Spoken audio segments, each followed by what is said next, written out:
So yeah, whatever. Man, I mean, yeah, it's a very unique.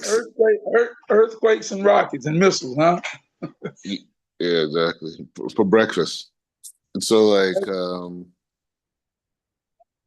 I don't know. It's a wild it's wild out here. You know, it's like and it's all of it's all politics too. It's like these people in Yemen keep firing rockets right now specifically because Trump obviously, as you guys see, is over in Saudi Arabia, and they're basically creating a peace alliance, right?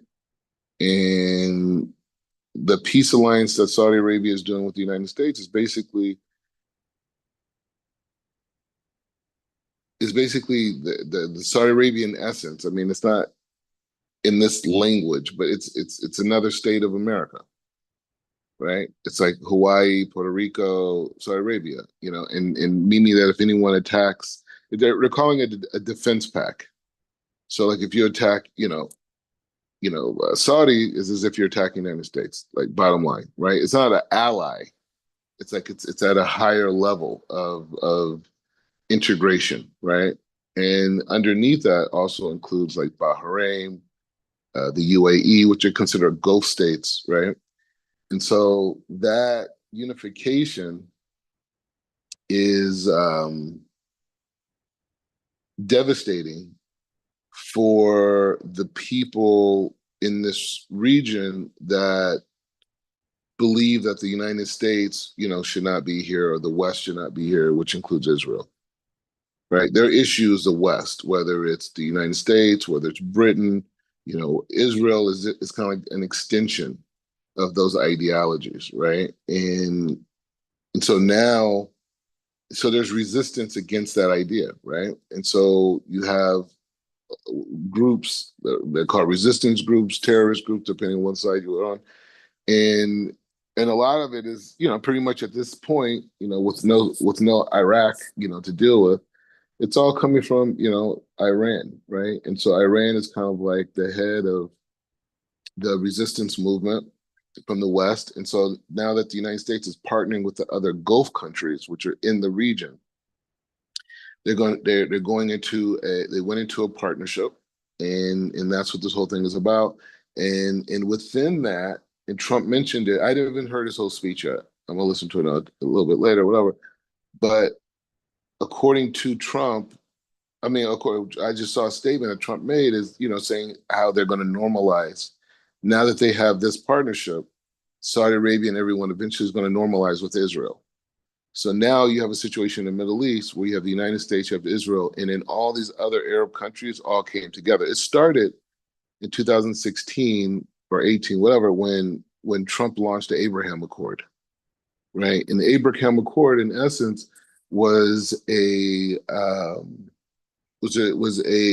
strategic partnership model that allowed different countries in the Middle East that had uh, their private sector, right? It allowed the people, your private sector, business sector, civic sector, like church, parks, community, government, and then you have, yeah, I mean, say just more civic. Civic is like, civic. And you have public, right? Public being government. So the private sector, right, in the Middle East, went past their governments, and then they formed partnerships with Israel and the United States, right? Because the governments are very much influenced by, religion and politics and these types of things. So that's where the resistance at. But the people themselves, they want to make more money, like everyone else. You know what I mean? So that's what the Abraham Accords were, and it was a huge success. Many countries signed into it. It was a big shift in power, and so now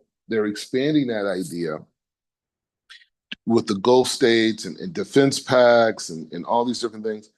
And so now, that's what you see happening. When October 7 happened, um, was it 2003 or 2023? Yeah, it was 23. Yeah. So when October 7 happened, you got to ask yourself what was happening on that same exact time. The same thing you're seeing now, they were doing that during a Biden administration. Right now, I mean, it wasn't as formalized, but they were in Saudi Arabia. They were all the American representatives were there in Saudi Arabia. They were meeting with the Saudi Arabian government. They were normalizing complete unification, and then that's where the terrorists, right? The Iranians, right? That's when they declared war on Israel because what they wanted to do was is to come in, and that's why when you saw October 7th happen, you saw the terrorists with all these like video cameras and pictures and putting it all over TikTok and all this, right? I mean, because the goal was to infuriate the Israeli public, right? To infuriate everyone, to bring them to a state of rage, right? Like anybody would. Like you imagine equivalent to the United States will be 44,000 people being killed. That's equivalent in terms of the 1,200 people that died on October 7th, innocent people that died on October 7th, versus if something like that proportionally happened in the United States, it would, I think it's like 44,000 people, right? And so that that dynamic, right? That dynamic of rage that they wanted the Israelis to come back and attack. And then, because you understand, Hamas's business model, and this is something people in the West cannot comprehend, and I say it all the time. We cannot comprehend in America that people would organize a population of people, mostly orphans, put them into a particular place and utilize them as basically, I don't use the word cannon fodder, but basically we're going to build an underground city. We're going to attack people, and then we're going to leave you guys on top. So when they come back to response, you guys die first. And then what we do is from your death and the destruction of your homes, from the war that we started, we go out and we raise billions upon billions of dollars for reconstruction, most of which goes into our pockets. You can't imagine that. You can't imagine that that's really what's happening. It's much easier to accept that, you know, these the white Ashkenazi like people with guns given to them by the Americans, you know, are subjugating these innocent brown people, you know, and or dark people, and they're colonizing them, and it's a colonialist effort. I mean, that it's much easier to accept that with the era of South Africa, the era of European colonialism around the world, in Africa and India and all these places, right? Asia, right? When you see these things happen, you're like, oh, well, this is just like that. So that's the story that they painted. Unfortunately, obviously, a lot of Americans and people in the West, you know, believe it, right? But the reality is that the people who are called Palestinian are subjugated by Hamas and the PLO, which is a Palestinian Liberation Organization. And within that, there are political parties like Fatah and Islamic Jihad. I don't know if they're in PLO or they're in Hamas, but you have these organizations and they pretend to represent the Palestinian people, right? And they don't. You talk to the Palestinians on the street, they don't believe in these people, and they haven't since the beginning. They know their leadership has been corrupt. Yasser Arafat was like one of the famous leaders of the PLO. Well, this guy embezzled billions of dollars. His kids, his family, his wife, they're all rich, right? We're talking about super rich. And it was on the backs and the blood of the Palestinian people, right? And don't get me wrong, there's people on the Israeli side who support this type of stuff as well, because they also believe radicalism is to the benefit to the Israelis. Because as long as the Arabs are radicalized and they're wanting to fight and guns and this, you never have to sit down and negotiate with them, right? And through force, you know, you could take more property, you could expand your boundaries, whatever, because they're fighting you, right? If they weren't fighting you and they took diplomacy, maybe things would be different. So there's people on both sides that are benefiting from the conflict, and Israelis will tell you that. I mean, you see them protesting, million people out protesting, hundreds of thousands of people protesting. So it's not. I'm not like giving you inside information. I'm saying this is how the Israeli public feels about their leadership. They're really against Netanyahu. You know what I mean? And so there's people who love Netanyahu here too. You know what I mean? Type of thing. So it's just saying that, you know, I believe personally that Netanyahu is the only reason why this country's standing, because I don't think there's a leader in Israel is strong enough to deal with all the things and the complexities and the sophistications of, you know, wars on seven fronts, dealing with, you know, diplomatic relationships internationally, you know, dealing with the pushbacks, this corruption charges, this, all types of things.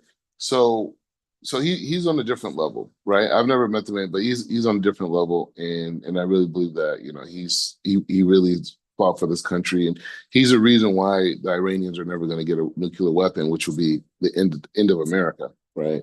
So, and we can explain why it would be, and that's a whole nother conversation. But the point is just saying that, so that is the climate that's going on over here. And so it's slowly changing and it's slowly, you know, coming together. And this partnership with Saudi Arabia is a humongous thing. You see the top American CEOs there, you know, everybody's over there collecting money. You're talking about, you know, Saudi's going to start with $600 billion of investments. Where do you think that money's going?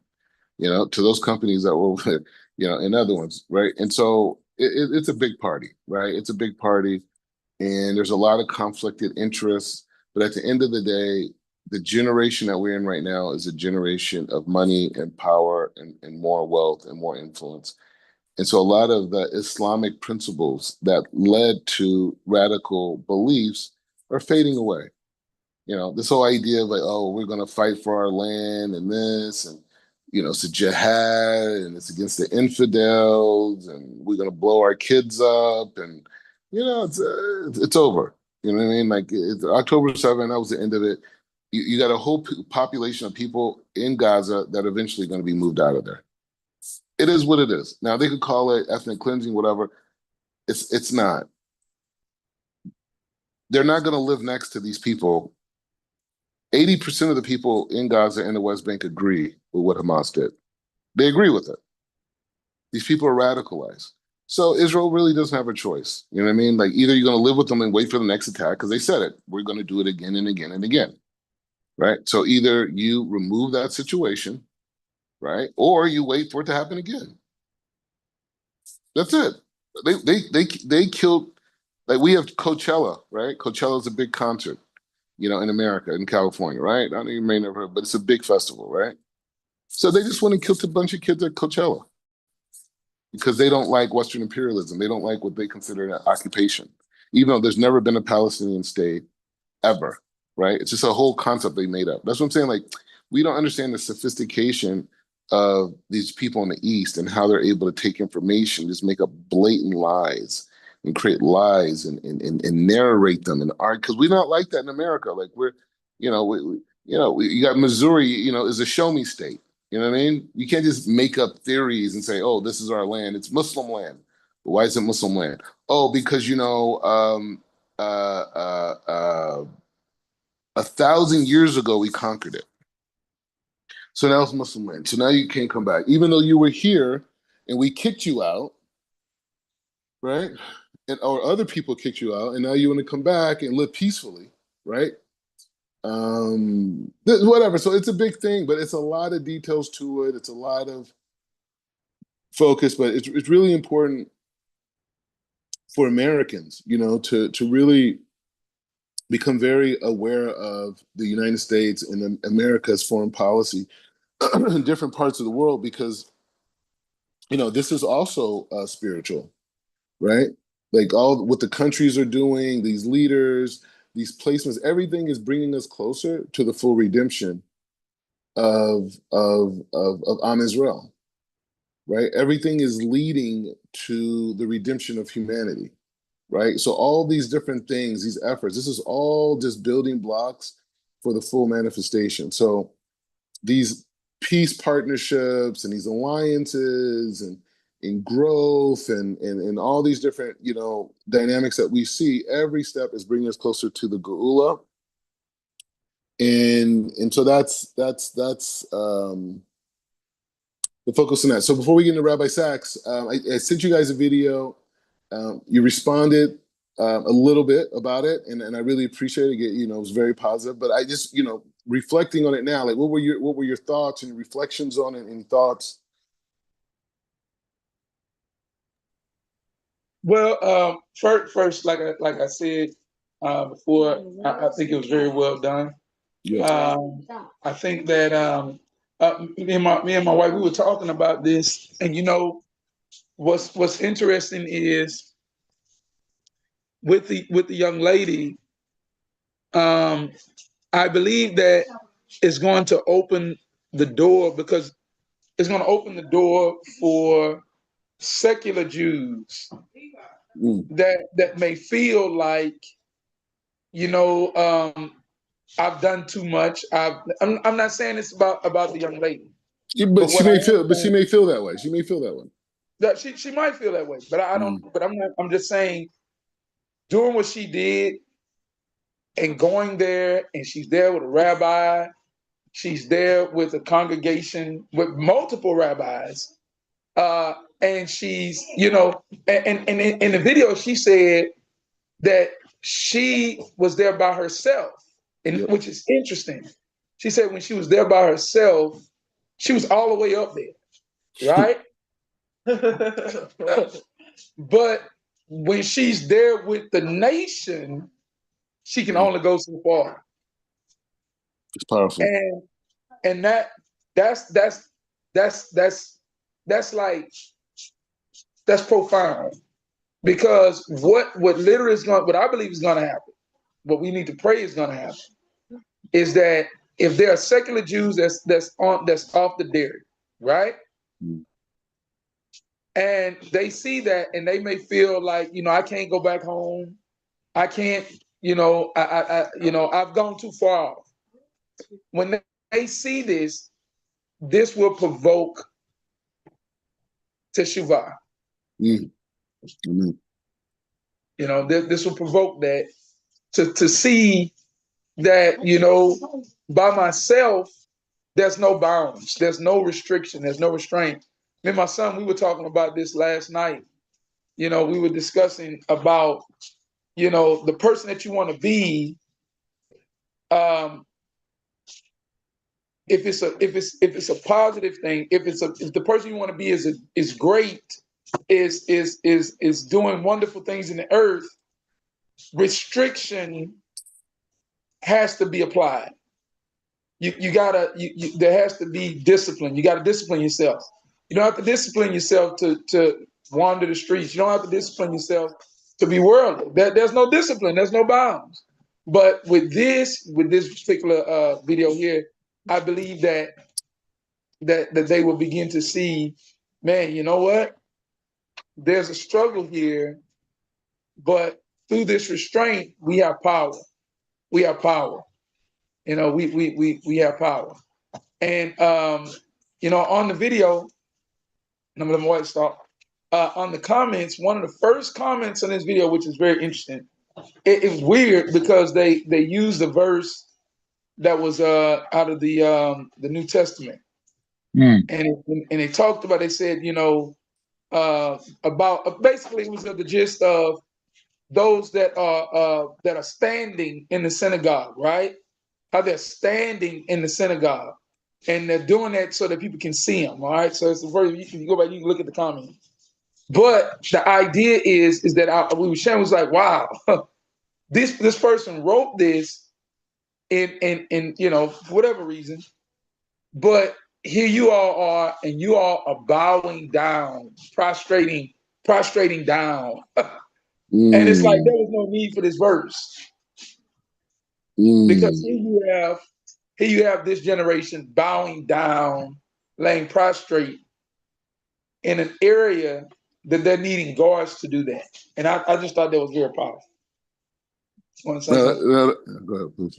No, no, I just really like the energy, the young lady. She really reminds me of one of my close college friends, just like filled with so much energy, and um oftentimes when you have that high energy like that, you can be very passionate about a lot of things. And so it just takes, Hashem just to show how to really channel all of that energy to doing exactly what we're talking about, Mm. which is helping everyone to realize that their their lives, that they're a soul and they're important to Hashem, no matter where they are, or and so that's what I gathered from it. I really enjoyed the way it was laid out,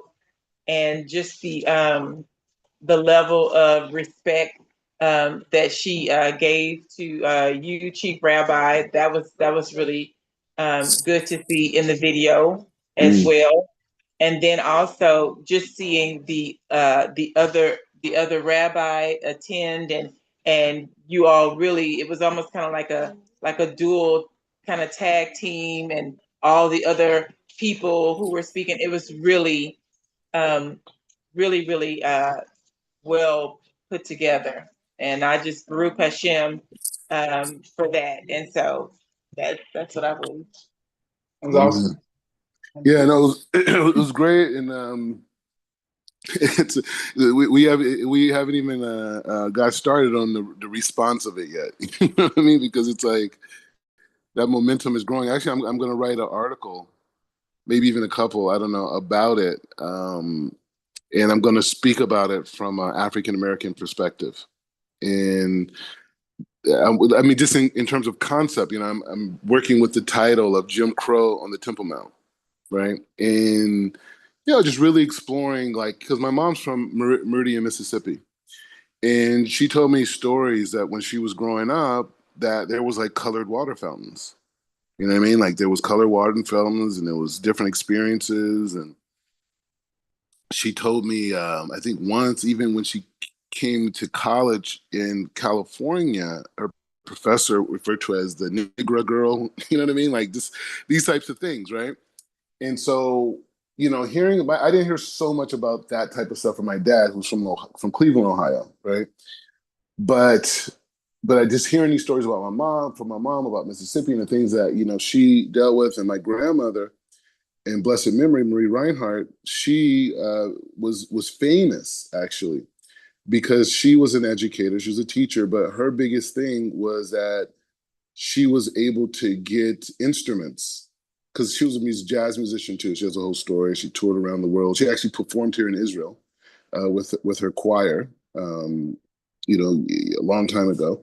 And anyway, I think like in the 80s, it wasn't that long ago. But the point is just saying that, but she was obviously in Mississippi, as well. And she was known for being able, I don't know exactly how she did it, but she was able to get instruments, use the instruments and get them inside of Black schools in Mississippi, right? Like, schools that were, Black schools, that type of thing. And they came from white schools. So they took things that were like, didn't, well, I don't know. I don't want to like create a story like how exactly happened, but it was one of the things that, I mean, we always knew about it growing up. She was, big musical advocacy for the community, and she was a jazz musician, and we grew up, playing the piano with her in her living room, and there was an organ in the house. So she had a piano in one part of the house and an organ in the other part of the house. So you can see how focused she was, right? And interesting enough, none of us really got into music. My parents were not so supportive of music type stuff. They were just. I remember like when I was in high school, we had a talent show, and we did it. It was like a bunch of football player guys. We did it. We're like performing some like love song, whatever, and everyone's screaming in the crowd. And it was like a high. And I remember telling my mom about it. She was like, we don't do that. We don't do that. It's not. You're not on stage singing on it. You know what I mean? Like that was her type thing. So, so I want to really draw from those experiences, from my mom's experiences, and from my grandmother's experience, and not really growing up in that world. Not growing up in the world of this type of segregation, this type of prejudice. You did. There were things that came up. Like growing up in high school, like with dating certain girls. It was interesting. Like I dated this Hispanic girl in high school. Should I bring her picture up? No, I'm not gonna do that. But I dated this Hispanic girl in high school, and I just remember her family came from Santa Monica, but her parents, somehow her dad, I don't know how he got it, but he ended up getting a Mercedes dealership, right? And so he was able to advance himself, obviously economically and that type of thing. And so we grew up in the same type of environment, me and his daughter. we went to school together, right? I mean, we were like that annoying couple who had the same number. She played softball, I played football. We had the same number. We had matching Mercedes. You know? I'm serious. This is how bad it was. But the point is, her parents had a problem with her dating me, not just because I was black, but because she wasn't with a white guy. Right? If I was Hispanic, they wouldn't even they may have like had maybe a little bit, but it actually they may even like disliked it more. You know what I mean? I don't know exactly, but there was always like a tension. It was never like, oh, you shouldn't be with him and break up. It was nothing like that, but it was always like I don't remember it exactly, but it was definitely a tension because of that, right? And she already had issues with her mom, whatever. So it was those types of things. I don't know if that would be considered the same type of racism, but it was a racial dynamic there. And then I later dated I mean, yeah, I dated different girls, but there was a relationship after that at a high school. I mean, in high school, but it didn't. I mean, I knew her from high school, but we didn't date till after high school, like after like almost like towards the end of college type of thing. But this girl, she was Jewish, and and I was cool with her. I was cool with her parents, whatever, blah, blah, blah. But when we started dating, it became like a really big like concept. You know, I think for the dad, whatever. You know, I don't know. You know, a lot of times, a lot of times,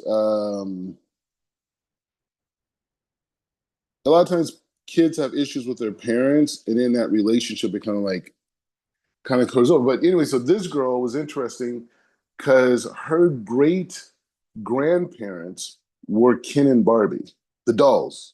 And so her great grandparents were like the founders of Mattel Toys, right? It's a whole story, whatever. And the dad worked for Mattel, like I think for 50 years or something like this. So she was a girl who actually, like, you know, we like actually lived together, when, she came back from school, whatever. And we were living together. And it was really because of her. She's the first person to take me to a kosher restaurant. It was like a bagel place, like in LA. And she took me to it, and I was like, she's like, yeah. She said, you want to go? Just go to this kosher place, whatever, blah blah.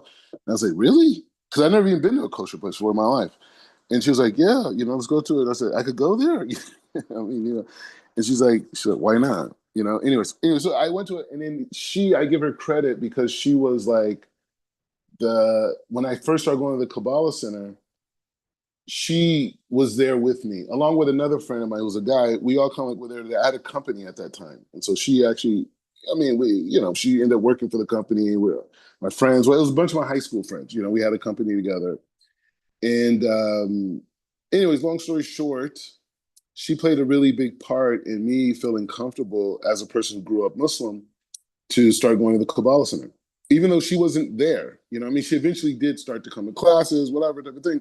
But initially I met another girl, type of thing, whatever. But she introduced me to Kabbalah Center. It wasn't anything romantic like that, but it was just saying that type of thing. But so there was those tensions I did have in life, when it came to certain relationships and those types of things, it did exist. Now, was it because I was black by the Jewish girl? Was it because I was Muslim?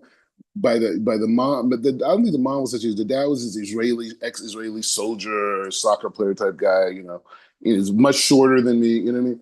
So, and I was actually cool with the guy, when we grew up, I used to like make jokes and see them coming to pick her up from school. But those are the limited experiences that I really have had with direct racism. Now, in the corporate world, that was when I really understood there was a real difference between black and white.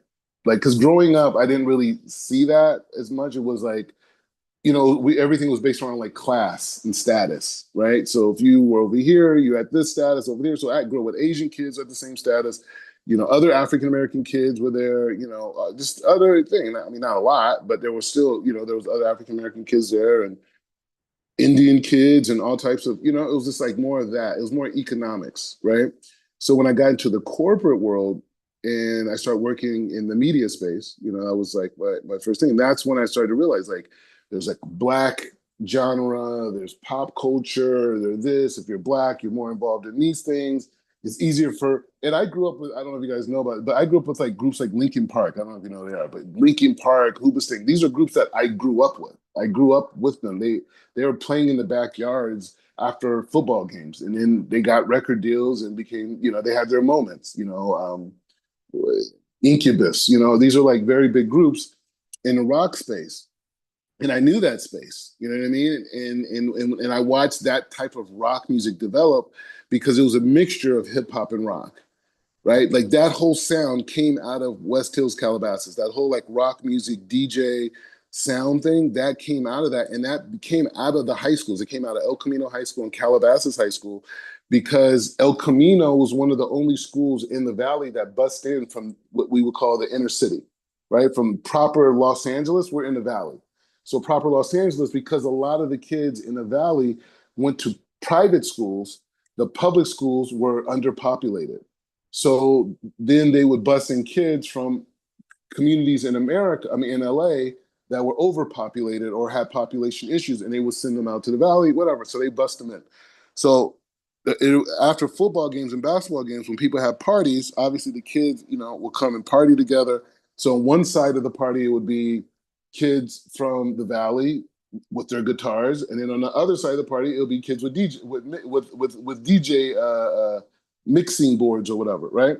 And so that eventually came together. And when you see groups like Linkin Park and these other groups, these are like, for your kids, these groups are like Rolling Stones almost and Elvis, right? But these were like the main groups, and it was a sound, right? And so that sound came out of that. So I thought, I had this very eclectic understanding of music, but then no, like if you're in Hollywood, like you're going to be doing Black stuff, right? And you're going to focus on that market. So those are the extents of my relationship with racial issues, and underneath that, it was a lot of things, because I remember, like, I was an executive producer, and so one of the things with executive producer is that a lot of your relationship with the project is your ownership of that project, right? Not the salary you get or even the revenue share, but your actually equity stake in that property itself. And so I was always owning pieces of whatever I was a part of. And I just remember, as deals got bigger,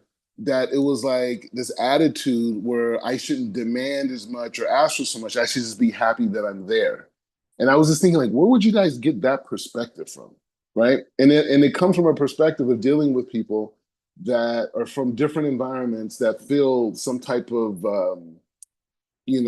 achievement by being in the room with white people, in essence, right? So there's a class of Black people that really feel, okay, I'm in the private room type of a thing, right? And so I never felt that, right? My dad had his own business, you know what I mean? I watched him grow his business. The people I grew up with, their families had businesses, or or something in that frame. So I never grew up with that. So that attitude where it was like, and people trying to do all types of stuff to get you out of the deal, types of things. So that was it. So dealing with this Temple Mount issue, let's tell a little bit about myself. But the Temple Mount issue is pure racism, right? Like, it's like we're like subjugated in a small like areas. There's some places we can't go, obviously, because there's borders. But in terms of our movement, freedom of movement, without the fear of being attacked, right, or the fear of some. I mean, you have to look at the history of how much violence has happened on that place, and I'm talking about since 1967. I'm not talking about historically. I'm just talking about in the last like 60 something, 70 years, and so it's a historical place, and one of the biggest reasons why I'm so passionate about the Temple Mount is because, like how we talk about the concept of the soul, right? When we talk about undoing these perceptions and these narratives and these things, well, I could sit there and talk to you about why these things are not real and why they don't work. I can do that, or or or I can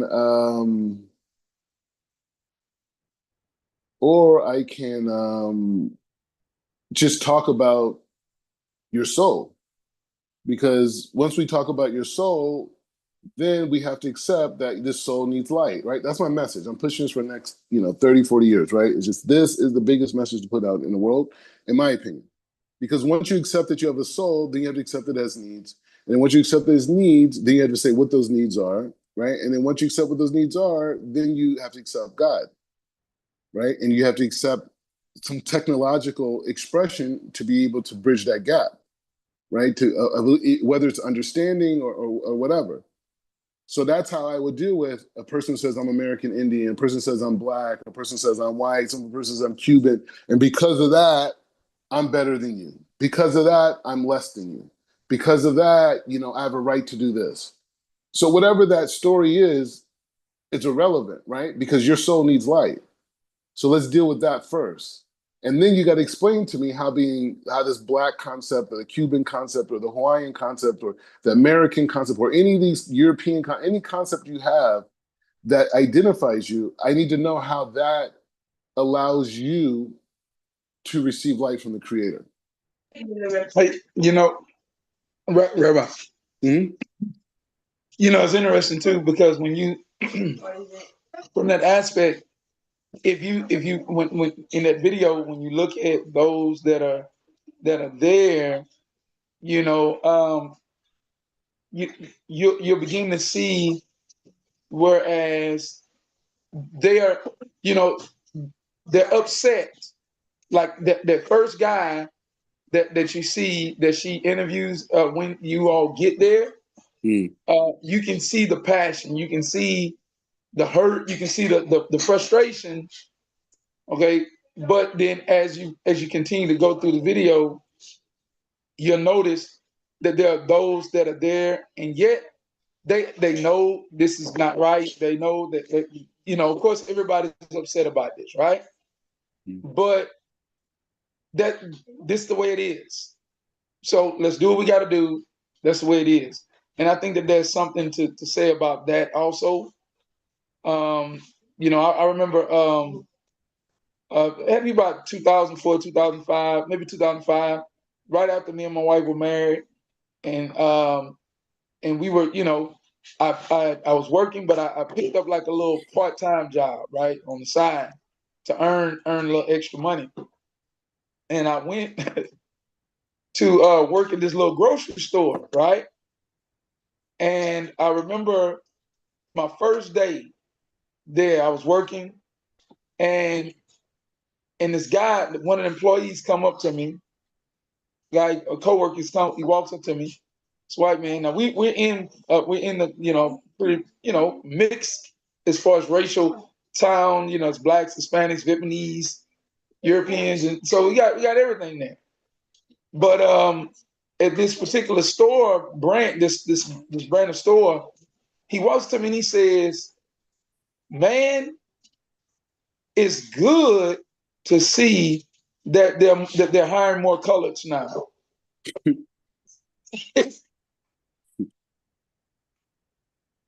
And what happens is that it just, like, I stopped, because I felt like I was like being back in here, because here we are, it's 2005, 2006, and I'm like, what? I was like, and for that brief moment, I felt what my grandfather felt. I felt what my great grandfather felt, and they had to build a resilience that, hey, this is the way it is.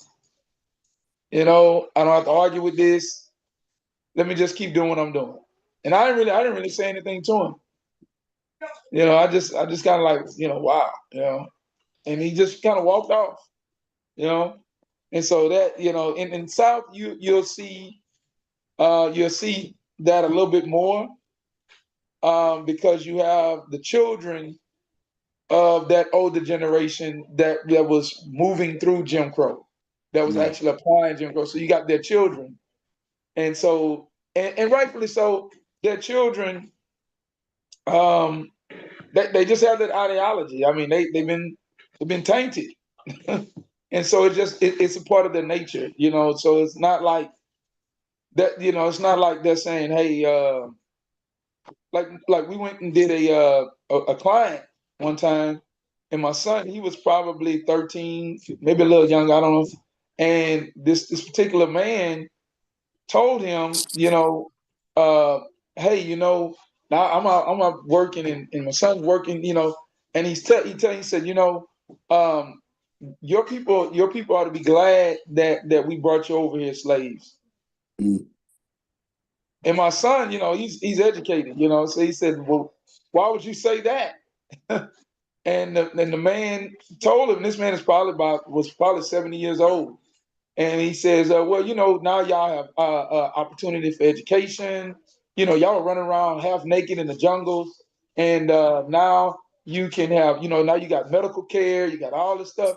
And my son looked at him and he said, listen, he said, no disrespect. He says, so you're telling me that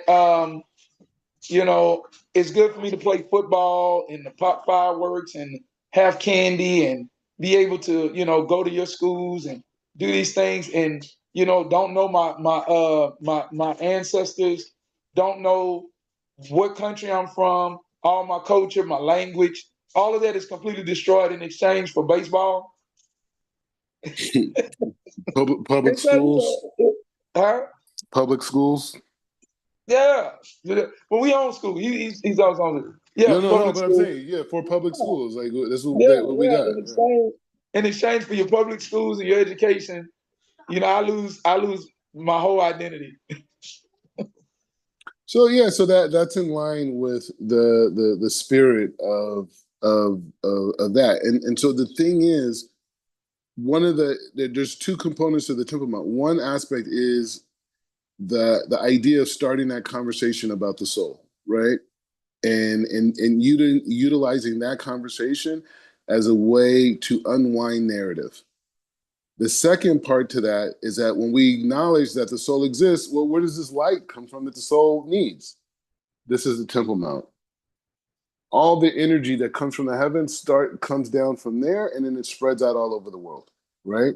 That's why in the States they do 2-day holidays and not one. A lot of people think it has to do with the counting of the moon. What the Kabbalah explains, and Chief Rabbi Pinchas, he talks about this a lot, is that, or he spoke about it before here in Israel, is the idea that, the 2 days is the light first comes down in Israel for the holidays, and then it spreads out to the rest of the world. So the Jews in America keep 2 days on holidays where we just keep one. Like we do 1 day Pesach, right? 1 day Shavuot, right? These types of things, right? And so, one day like the last day of Pesach, or in these types of things, right? And so the the point is saying that we have to connect those two conversations together, right? We have to connect those two conversations together because this is a world issue.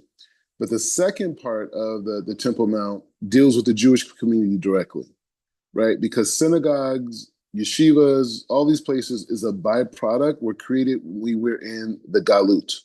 After we were pushed out of Eretz Israel because of our behavior and our disobedience, we, developed a culture of survival, right?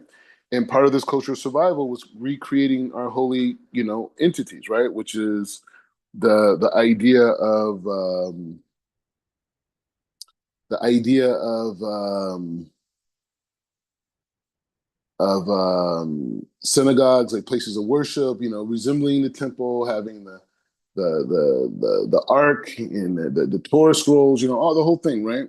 The Kohanim doing blessings, we're imitating, this whole experience, right? This whole dynamic. Now the thing is that is saying that this experience is made Judaism very divisive, right? Whether it's the invention of Reform and Conservative Judaism or the various different traditions and cultures of Jewish expression that developed around the world over the millennium, right? And so because of these differences and because of separation and isolation and the lack of knowledge of each other, there tends to be a very big issue with acceptance, right? So this whole concept of like the whole Black Jewish concept, right? Whether it's East African, whether it's a connection to, East or West Africa, whether it has to do with descendants of those Africans, that whether they were in slave trades or migrations or whatever, this whole thing, this concept of, I'm using the Black aspect, it's just one aspect, but you also have the Persian aspect, you also have the Arab aspect, you also have, different, even European, sects that, don't fully accept each other. And so a lot of that disconnection that exists in the Jewish world is because we're not focused on the Temple Mount. We're not focused on the Temple Mount. We're not focused on the fact that we're not Ashkenazi, we're not Sephardic, we're not Mizrahi, we're not Yemenite. Those are all Goyish terms that were created by our oppressors in lands of in their native lands, right? And there's a form of subjugation that these ideas come from. And many of the customs, many of the songs, many of these ideas that different communities develop all came from non-Jewish thoughts, came from churches. A lot of times you hear, Jews, doing different songs. A lot of those melodies came from churches, in Europe. You know what I mean? A lot of them came from, in the Sephardic side, or Mizrahi side, came from Arabic songs, right? So and today people are fighting to maintain those things. And those things don't have anything to do with the Torah, right? And so now everyone's back in Eretz Israel, or at least fragments of all the communities are back in Eretz Israel. And so now we can't unify as people because everybody wants to hold on to that power and that survival mechanisms that they had in those foreign lands. Now those things are back here in Israel. So now, as much as the community will be united when someone gets killed or there's a terrorist attack or a kidnapping, all the Jews are crying together and hugging and this, but as soon as that's over, it's back. I asked a lady when I first moved here, I was like, why is there more fighting here in Israel amongst Jews than America? Right? Because what happens here is not, you don't even see it in America, this type of thing. Reform, conservative, they don't talk to each other. You know what I mean? Like there's no connection, right? And so the thing is that she says something brilliant to me. She says, like family, right? He's like, when you have family and you guys, everyone's out like living, doing their things or whatever, you call people, you say, hey, what's up? Maybe trade texts, pictures, whatever.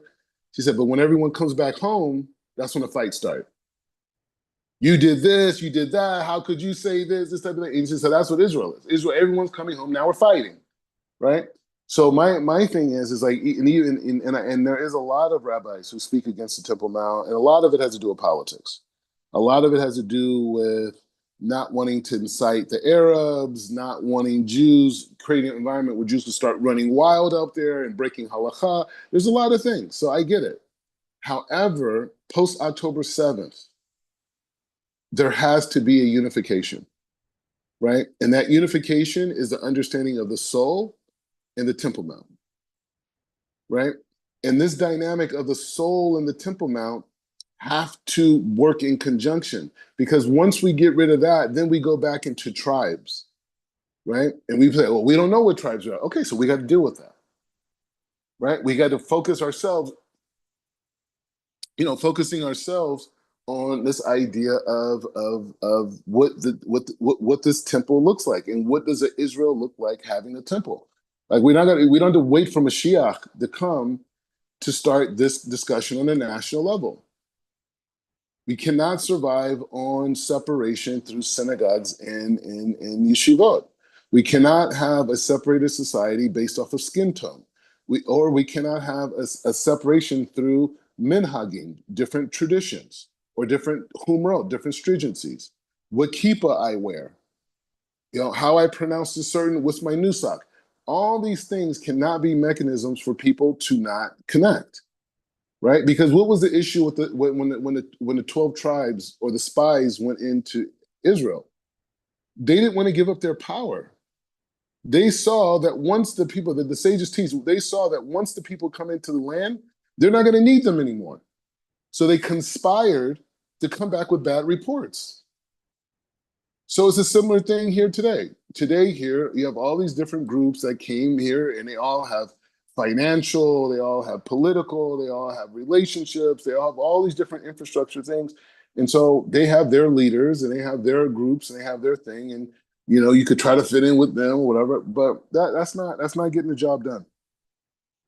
So my thing is twofold. Even though me doing that will isolate me from certain people, but those people who I want to be isolated from, I'm not vibing with them anyways, right?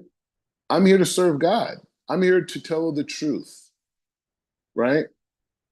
That's what my job is to tell the truth, right? So that doesn't mean I have to be disrespectful to people. That doesn't mean I have to take away the fact that they've had thousands of years of trauma and all these other experiences and suppressions, and there's things I can relate to coming from the African American experience.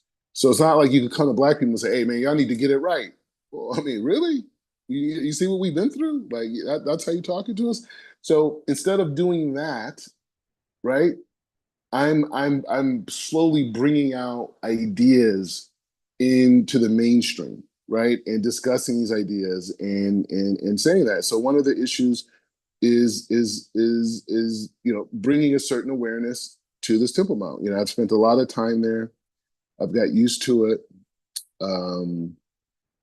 It's a part of my identity now, and so now it's about, like, how do we, in a very respectful way, bring the argument to the table that maybe now is a time not for us to go past any restrictions that were there, but to discuss the restrictions without fear of the Muslim world, fear of international pushback for 15, 20, 30, 100, 200, 1,000 Jews going up there and praying.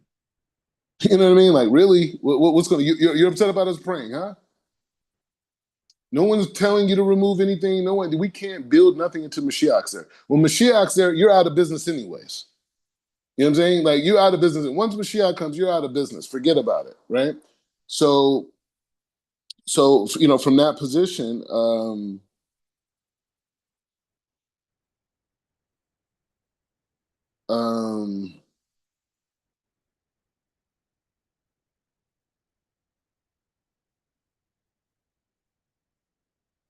okay, just got a weird text.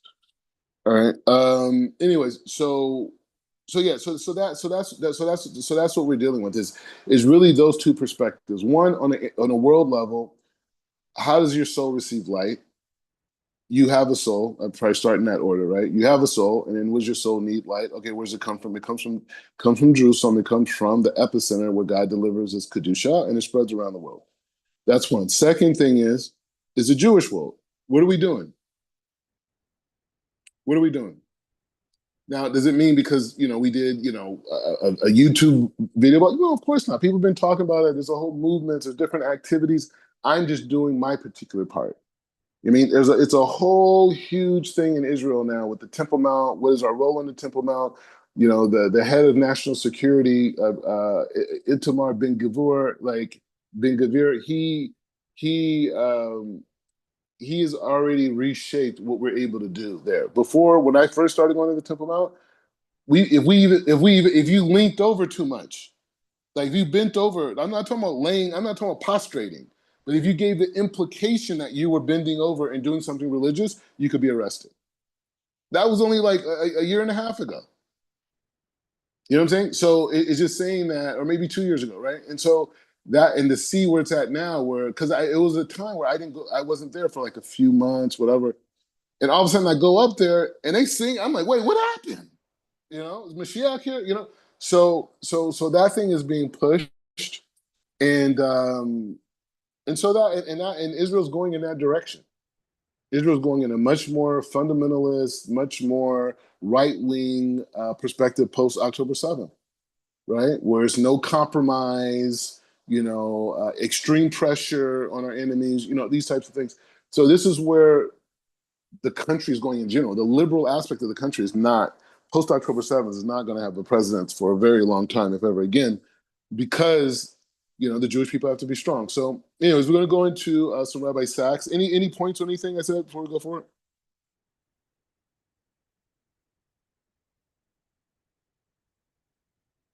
No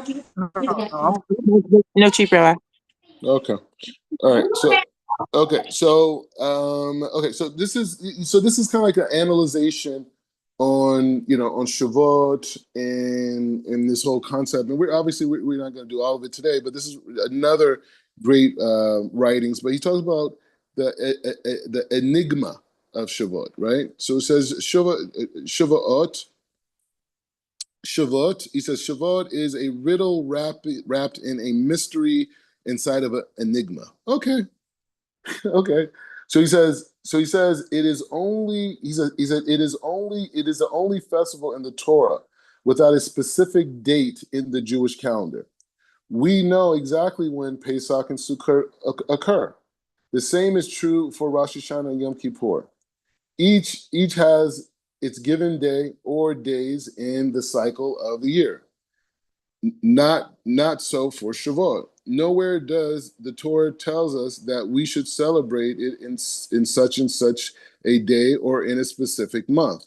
Instead, it says Ufiratem elachem mi macharat mahashabat. So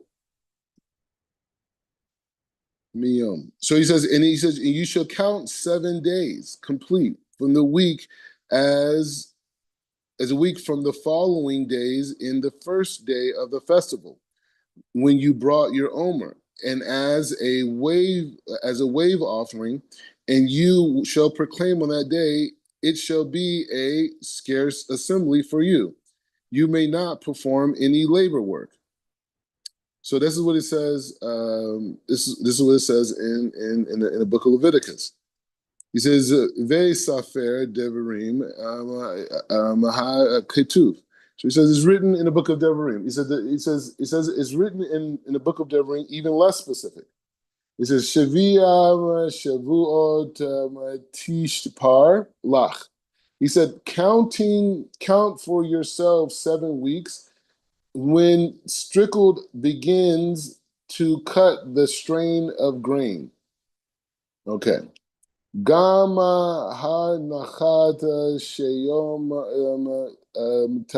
tachilot shela sefirot.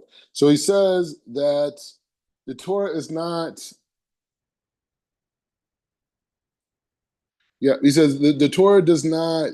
The Torah does. He says not only does the Torah not specify the date for a prolonged period until the calendar was fixed by calculations in the 14th century, it would fall on the 3 different days, depending on whether in any given year Nisan and Iyar were both short months of 29 days or long months of 30 days, or one was long and the other was short.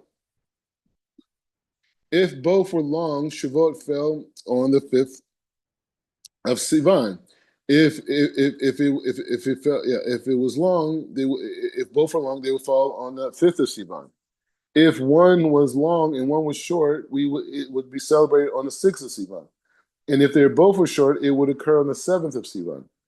He says this makes it difficult to understand how could it be a commemoration of any historical event, since the events happen on particular days of the year, why Shavuot didn't.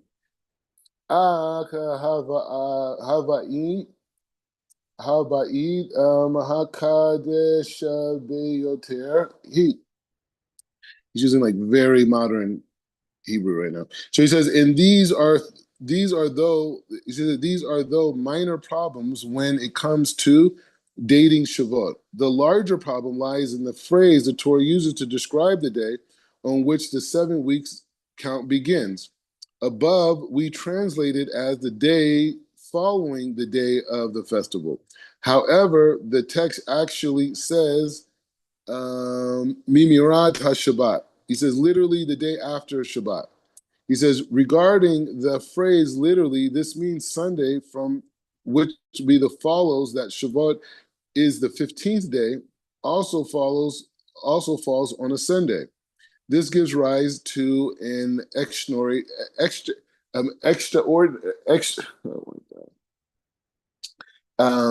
extraordinary range of interpretations, reflecting in the deep schism between Rabbinic Judaism and other sects.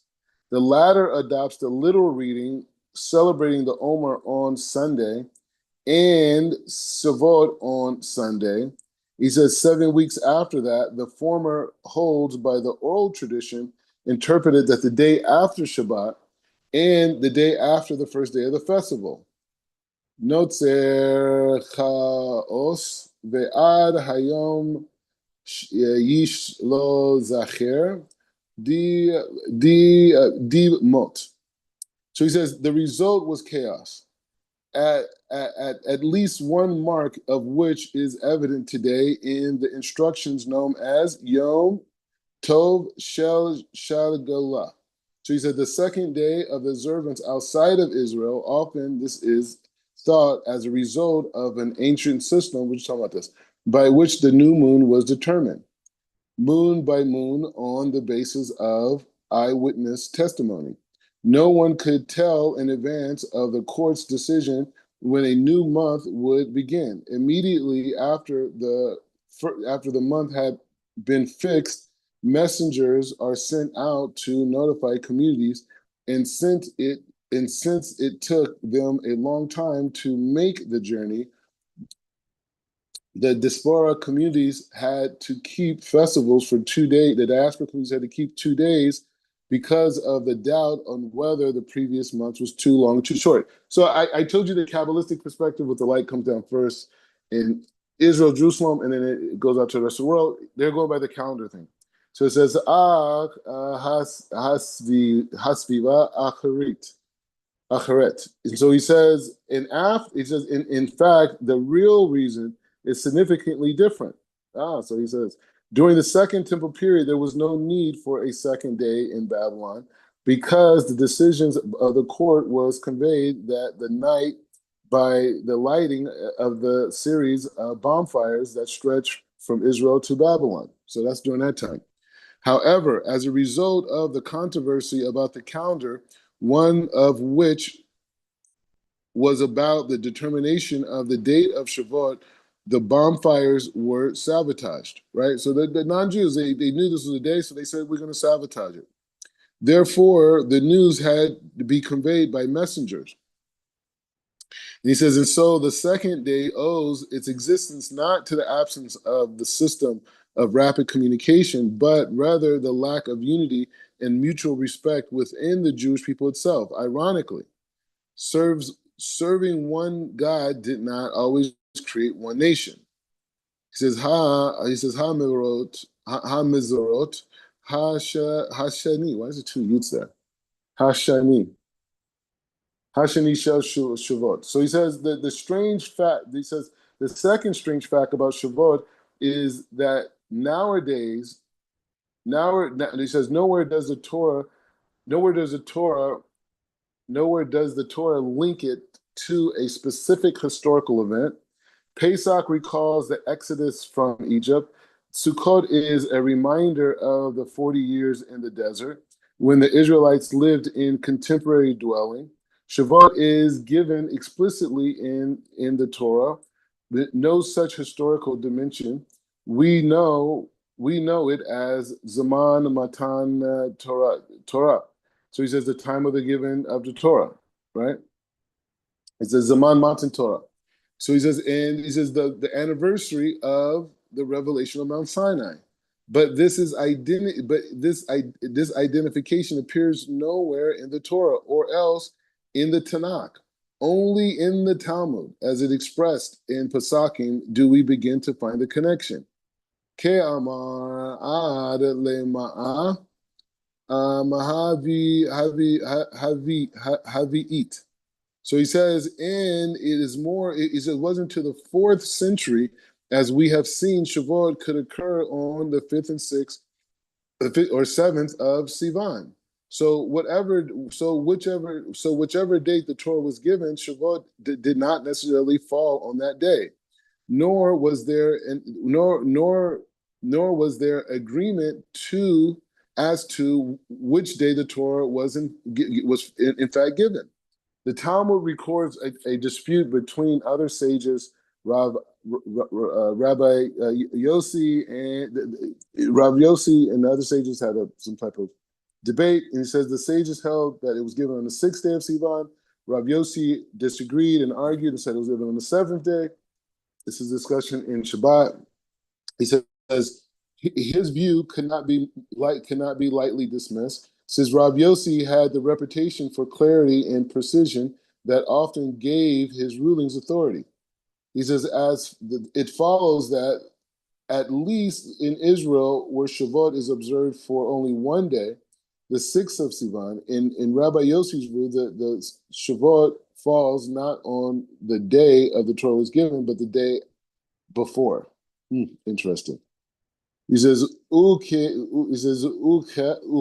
bekola mi korot amehi horot." So he says, and according to the written sources, the biblical and post-biblical, there was an intense debate as when Shavuot was celebrated and why. This is what makes the study of this particular festival so fascinating. For the conflict of interpretation has to do not just with the wording of the Torah and its connection with historical events. It has to do with one of the fundamental questions of all: what it is to be a Jew and why. Shavuot turns out to be, among other things, the festival of Jewish unity. All right, so let's stop here. So we're going to start with celebrating in the land, and then it goes into all these other things. So this is celebrating in the land. We're stopping there. And any thoughts on that? Any thoughts and reflections on that point?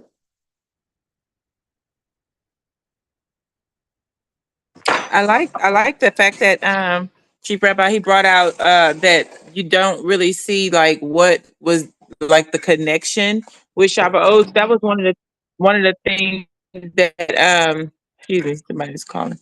That we had been looking at for many years, and it wasn't until just starting to learn more of the books and the understanding about, as you just brought out, about the Talmud, connecting it to it, where you said it, to the giving of the Torah.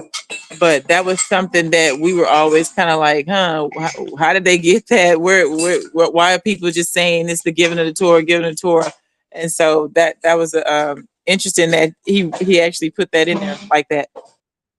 Yeah, and we're going to discover more on why this ambiguity exists, right? Because it's not like by random, right?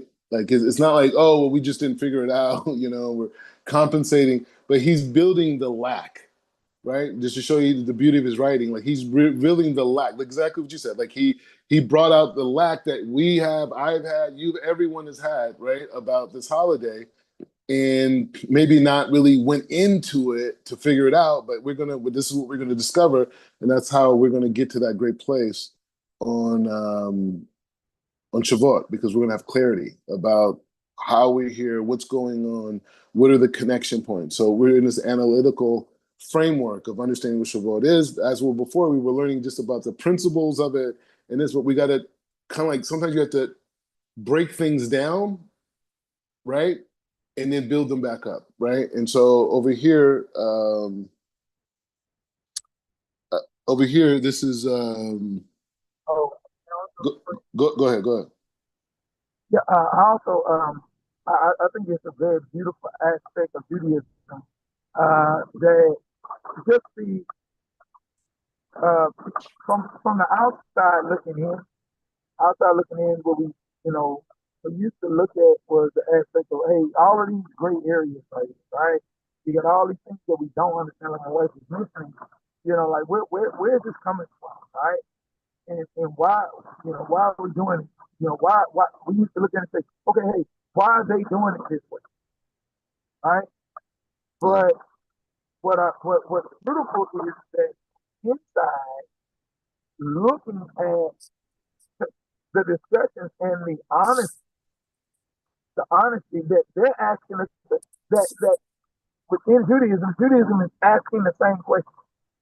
Yeah. They're not they're not looking at it saying, hey, we don't recognize that this is a great area, but we're going to do the research to find out why it's done and have an understanding about it. That it's not just something that is just ignored and say, oh, we're just going along with it, but rather this is why.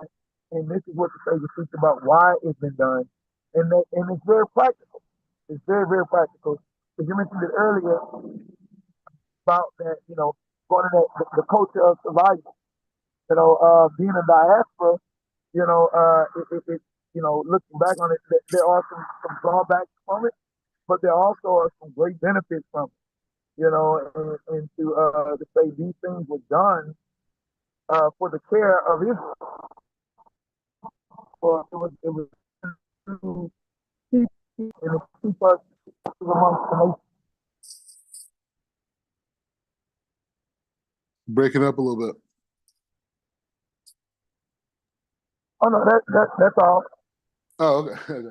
No, yeah, you're right. That is the beauty of the sages of the Torah, right? Because even with the term Judaism, I mean, yeah, Orthodox. There ain't no Orthodox Judaism.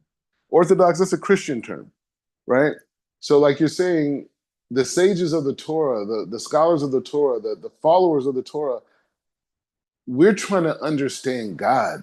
We're not trying to dictate God or what God, you know what I mean? It may seem to like someone else who doesn't know our tradition, they'll see it and be like, who y'all think y'all is? Y'all superior. It's like, no, we just have a body of work that gives us the confidence to draw from, right? Because these are the Torah is written in certain areas in ambiguity, like it's not clear. And so but it's written in that way for us to ponder, for us to struggle, for us to toil, for us to cry out and say, God, please give us understanding what you want from us. This is the whole purpose. The whole purpose is not to be superior, this, you know what I mean? Like, especially when you go through yeshiva system. No one's following any of our rabbis like that. The rabbis give us the text. They teach us how to learn. Go and be great. You know what I'm saying? Learn the text, live by the text, go and be great. There's nothing I can do for you. Nothing any rabbi can. Go ahead. But Breaking up a little bit. what about now? But a little bit better, a little bit better. Okay, but we have like a room full of praying, right? Praying, and then one man is praying and so Father, hotel please, I shall, love my business, save my home, or save my sick job. Got somebody follow that praying. Give me understanding about Shavuot. And that is like a beautiful thing. That something that talks about.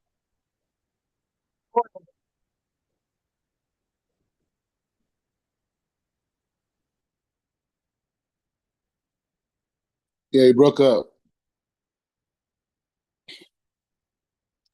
Satan, he's trying to block those words.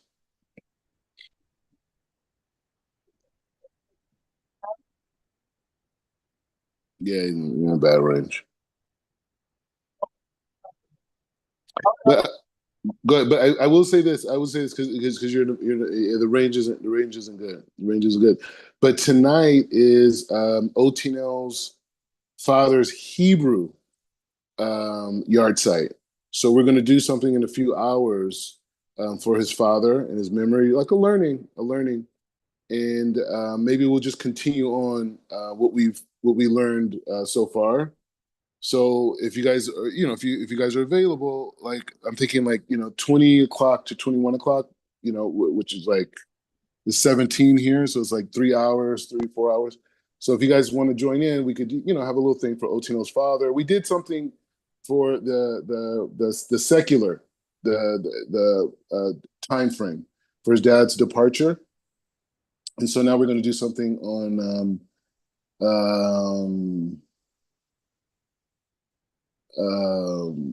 now we're going to do something for him on the Hebrew calendar too as well. So we could continue it in like 3 hours 4 hours at the latest, and I'll send you guys, at least an hour. Like, I mean, I'm gonna figure out with him. It's his. I just want to make sure his time's okay, and other people may join in too. I don't know. Like, I didn't put it in the text. You there? You're on mute. You're on mute. Okay. So, Chief Rabbi, Mhm. can you hear me? Yeah, I can hear you. So I was asked, like when you have the secular and then you have the Hebrew, do you light a candle for both days? Of course. Okay. Of course.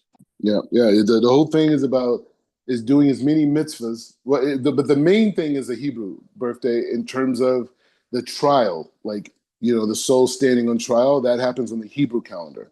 However, doing mitzvahs in the honor of someone's life, you could do it year round, and it still acts as a credit. But we're saying specifically during the yard site when that judgment is happening, you want to make sure you pile in as many mitzvahs for the person that's in the heavens on their behalf. You know what I'm saying? So the first time we dedicated the shir to Osniel's father, it was on a secular calendar, but all those things are in his father's merit, his family's merit, the whole thing. And those also act as advocating angels. And then so now tonight he's really it's really a trial situation. And so anyway, so we're gonna do some mitzvahs. We're gonna learn tonight, and hopefully he shares some more words about his father, and then we do that. But yeah, both you should always do, and even your birthday, you should celebrate both birthdays. They both have significance. Some people love their birthdays, right? So this is a great excuse, to do it. But yeah, the secular calendar. I mean, the kedusha is connected to the Hebrew calendar. But there is a light that does exist on all cycles. You know what I'm saying? Like there is a light. Like when something good happens, even though it's not the exact day on the Hebrew calendar, there is an energy. And actually, the Lubavitch Rebbe talks about this. Like he talks about. I don't know it inside, like exactly what his words were, but he's a supporter of this duality of events or whatnot, right? So yeah, so we should always, as much as we can celebrate the lives of other people that are close to us, the better. Like even if you just woke up and you're going to normally have your breakfast, your morning coffee, whatever it is you do in the morning. If you say, I'm saying this bracha in the merit of so and so, that's an extra thing on their side. That's a mitzvah that's done in their name. That's a mitzvah that's done in their honor. Like at some point, I'm going to get all that. As many of the yard sites for my parents and my parents' parents and grandparents, great grandparents. I'm gonna eventually accumulate all those dates on the Hebrew calendar, and that's gonna be a part of my normal thing. And I'm even gonna get my students, to get involved in it too, not just for the sake of honoring my ancestors, but to refine it in them that they got to do the same thing. Like all the people in our families that are immediate to us and even close people, we should know their Hebrew birthdays and we should have our own personal calendar. On this day, Mama Jean's yard site. On this day, Ryan's yard site. This day, Big Daddy's yard site. This day, Big Mama's yard site. All these things we should have just in our Rolodex in the same way as we do the Sadiqim. Right, you just had Rabbi Meir Balanessa's yard site the other day on Pesach Sheni. You have Rabbi Shimon on Thursday night, right, which is tomorrow evening, right? And so anyways, Bekitzer, the point is just saying that that's where our head should be at, right? That's where our head should be at, and that's where our focus should be at. In that way, in terms of taking responsibility for our families that are not here and do as much as we can to elevate them. And it only strengthens our bond with them in the heavens.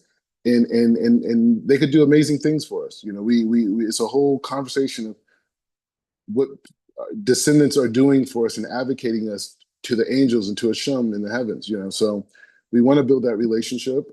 Go ahead. Okay. No, I had another question as well, Chief Rabbi. Once you're done No, speaking I'm good. on the I'm point. good. Yeah, No, I'm good on no. it. Oh, okay. What I wanted to know was about the lag by Omer. Like Mm. it's kind of like a hike or whatnot. I was reading.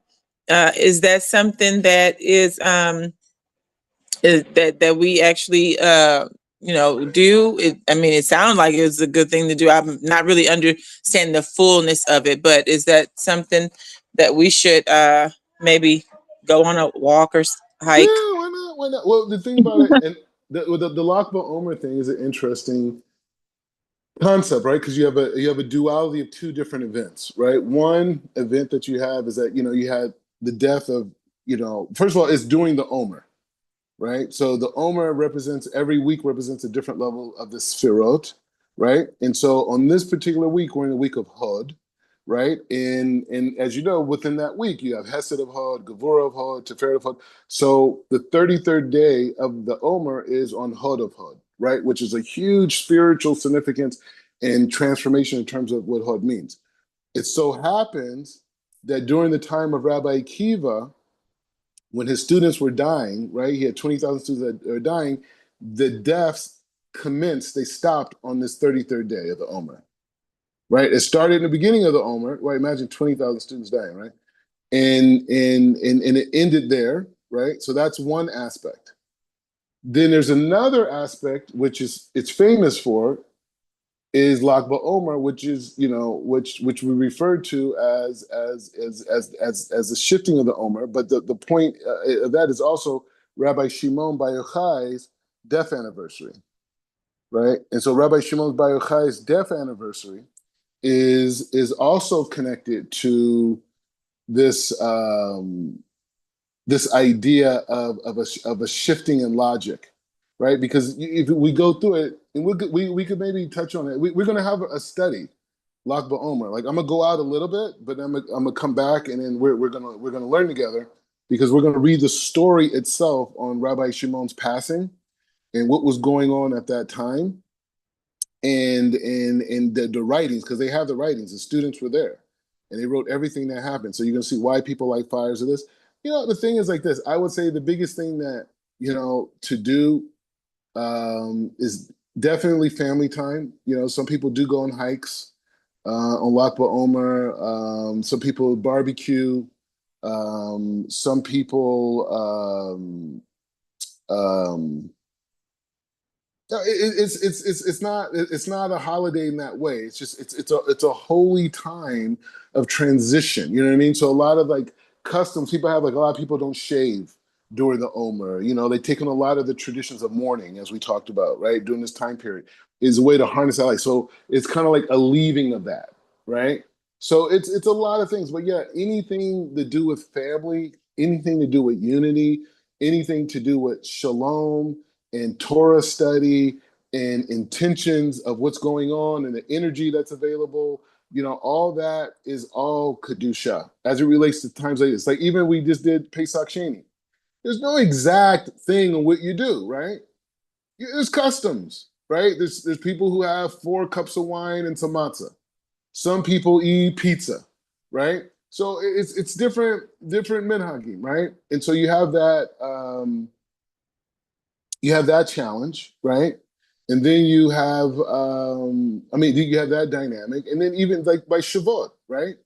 What's the halakha for Shavuot? We trying to figure out the day right now, right? And so the Shavuot is like there's a tradition. People have dairy. Some people study all night. These sort of things. So there's a certain level of openness and creativity, but staying within the tradition, right? When people have dairies because they weren't eating meat, you know what I'm saying? It's reasons why they did these things that were all symbolic.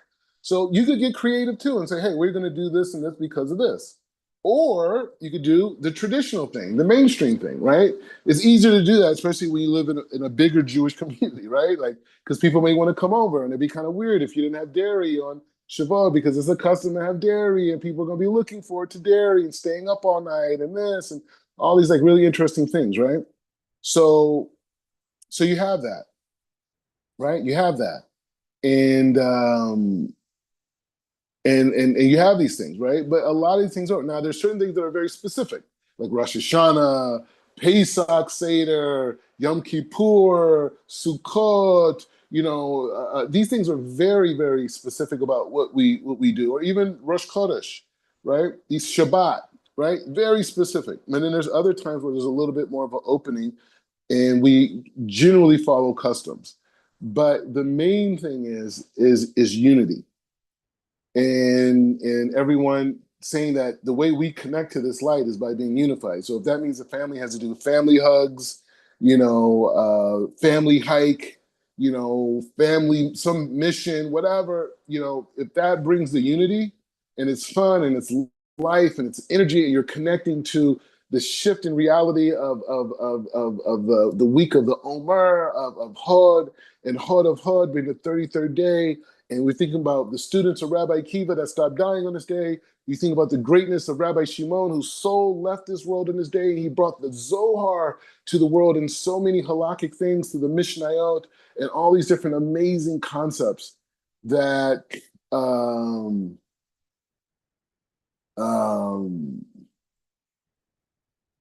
these amazing concepts that exist in the world, right? And from Rabbi Shimon's teachings, I think so. As long as we have those things in mind, and where you light a candle, and those types of things, it's like you're in the game. But there's no, like, in these areas. I mean, I would think most people, if you lived in an exact community, I would ask you I would ask you to talk to that rabbi in that community and say, hey, what is the traditions that most people follow by on this holiday, on say Lag BaOmer? What does everybody normally do? You're like, some people light bonfires, some people do this, some people do that, some people do that. So you would follow the community standard, right? But you guys don't necessarily live where you guys are binded by that, at least at this point. And so I'm saying, like, there's an opening, but most of the things you see in these types of things are community expressions based around tradition and minhag. But we do have other times where it's halacha, and it's very clear, and the Shulchan Aruch would tell you it's very clear, and this is what you can do, and you can't, all these types of things. Even doing the Omer, it's very clear what we can and can't do, right? So yeah, have fun. I'll be having fun, for sure. Okay, thank you. No problem. All right, so let's try to re-adjourn if you guys can in a few hours. I'm gonna invite some other people to come in as well, and and we gotta see where OT knows at, but we'll figure that out. Baruch atah Adonai leolam, amen.